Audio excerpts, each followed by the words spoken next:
بسم اللہ الرحمن الرحیم۔ السلام علیکم دوستو، میں ہوں محمد ارحم نوید اور ارحم برڈز پلانٹس چینل میں آپ کو ویلکم کرتا ہوں۔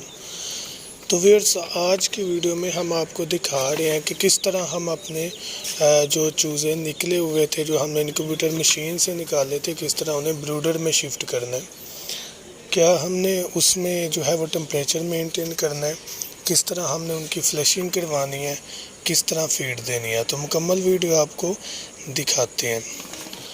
سب سے پہلے آپ یہاں پر دیکھیں کہ ہم جب فلیشنگ کروا رہے ہیں، یعنی کہ جو چوزا ہوتا ہے اس کے جو پیٹ میں زردی جو ہے وہ جمی ہوتی ہے، اس کو نکالنا بڑا ضروری ہے۔ اگر وہ نہ نکلے تو اس سے مسئلہ یہ ہوتا ہے کہ کھانا ہضم نہیں ہوتا اور برڈ جو ہے وہ مر جاتا ہے، چانسز زیادہ یہی ہوتے ہیں۔ تو میٹھے پانی سے یا گڑ والے پانی سے ہم ان کی فلیشنگ کرواتے ہیں، لیکن جو انکیوبیٹر ہے اس سے تقریباً نکلنے کے 24 گھنٹے کے بعد، نکلتے ہی انڈے سے نہیں کروانی، تقریباً کم از کم 24 گھنٹے کے بعد ہم کروائیں تو وہ بہتر رہے گا۔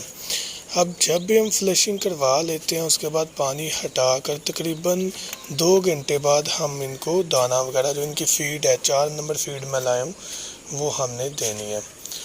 تو فلیشنگ کروا رہے ہیں، یہ دیکھیں ماشاءاللہ پینا سٹارٹ کر دیا انہوں نے، پانی بہترین ہے ماشاءاللہ۔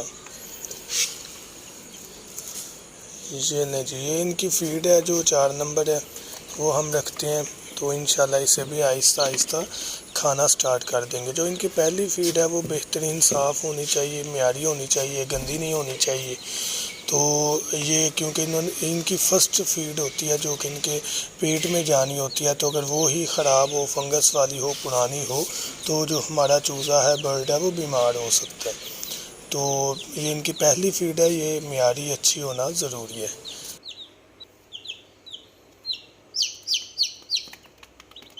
یہ دیکھیں جی ماشاءاللہ کھانا انہوں نے سٹارٹ کر دی ہے۔